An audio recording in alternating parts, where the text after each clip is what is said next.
an exercise called behavioral down. And what this exercise does is it helps teach the dog how to deal with stress and how to deal with frustration through relaxation. So the first thing that you're going to need is you're going to need to have the dog on a flat buckle collar. No prong collar, no slip lead, no martingale collar, no head halter, just a flat buckle collar. Make sure the collar will not slip over the dog's head. So you take the collar on both sides and you try and wiggle it off the dog's head. If it comes off the dog's head, tighten it up, it's too big. All right, the next thing you'll want is you want a flat leash. I suggest either a leather leash or what they call a biothane leash because those won't slip. If you use a nylon leash and you're in socks or bare feet or sometimes even shoes, you can guarantee that it's going to be hard to hold an anchor point because the dog will just be able to pull the leash out from underneath you. So what you would do is with the dog standing here right next to you, you see how the leash hits the ground? Right where that leash hits the ground? That's where I'm going to put my foot. So as long as this dog stands right here next to me, which this dog just might do, there's no tension on the leash. But as soon as the dog starts moving around, even if the dog goes into a sit, there's going to probably be a little bit of tension in the leash. And you can make minor adjustments if you need to until you get the tension right. In fact, that's exactly what I'm doing. That looks pretty sweet right there. Now if the attachment point is a little bit further down, then I have to take them a little bit more slack. So Melissa, I don't know if you can get a good picture, there we go, of what that looks like. That's exactly perfect. Okay. All right, and you're going to want to put the ball of your foot on this contact point because if you put it on the arch, it'll slip. Right.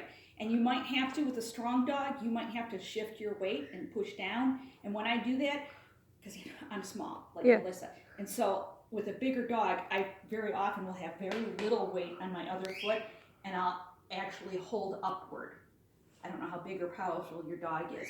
Now, she's a pretty easy dog already, so she's not flailing around. If your dog starts whining, barking, shifting around, seems really frustrated by the whole thing, perfect. That's exactly what you want.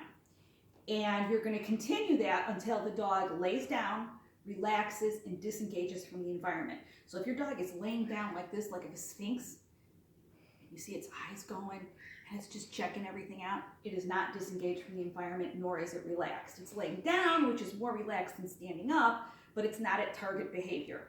So again, target behavior is the dog laying down, relaxed, disengaged from the environment. It does not need to be asleep, but if the dog falls asleep, that's most definitely target behavior. So I'm going to pretend like she's in target behavior. You're not going to give the dog any commands. You're going to play with your phone, look at your tablet, read a book, watch TV. You're going to do something else. The first time you do this, I want you to do it in a low distraction environment at a time of day where the dog tends to settle. So you're not going to want to do it with a bunch of kids playing, dogs playing, cats going on, people coming and going. Think quiet, calm, low distraction, and you're going to kind of want to try, if you can, work with the dog's circadian rhythm where their time of day where they're more low key. Go to the bathroom before you start. Get everything you need.